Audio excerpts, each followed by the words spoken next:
എനിക്കൊരു പേഷ്യന്റ് ഉണ്ട്. നമ്മുടെ നാട്ടില് അത്യാവശ്യം അറിയപ്പെടുന്ന ഒരാളാണ് കേട്ടോ.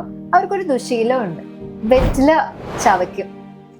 ഈ സംഭവം കുറെയൊക്കെ ആൾക്കാർ അവരുടെ അടുത്ത് പലപ്പോഴായിട്ട് പറഞ്ഞിട്ടുണ്ട് അത് വേണ്ട എന്നുള്ളത്. പക്ഷെ അവർ ഒരിക്കൽ പോലും അത് കേട്ടിട്ടില്ല. പക്ഷെ ഒരു ദിവസം ഉണ്ടല്ലോ, അവർ കാണാൻ വന്നപ്പോ അവർ പറഞ്ഞു എനിക്ക് വാ തുറക്കാൻ ഇച്ചിരി ഒരു പിടുത്തം ഉണ്ട് എന്നുള്ളത്. നോക്കിയപ്പോ ഉണ്ടല്ലോ, അവരുടെ വാ തുറക്കാനുള്ള ഇലാസ്റ്റികത, അതായത് നമുക്കൊക്കെ ഇലാസ്റ്റിക് ഫൈബേഴ്സും വായിലുള്ളത് കൊണ്ടാണ് മാക്സിമം നമുക്ക് വാ തുറക്കാൻ പറ്റുന്നത്. പക്ഷെ ഈ പാൻ അല്ലെങ്കിൽ നമ്മളുടെ വെറ്റില ചവയ്ക്കുന്ന വഴി ഉണ്ടല്ലോ, കൊളാജൻ പ്രൊഡക്ഷൻ കൂടും. അപ്പൊ എന്താ സംഭവിക്കുന്നത്? ഇലാസ്റ്റിക് ഫൈബേഴ്സ് കുറയുകയും ചെയ്യും.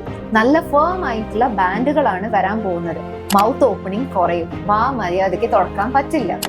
അത് നിർത്തിയാല് നല്ലത്.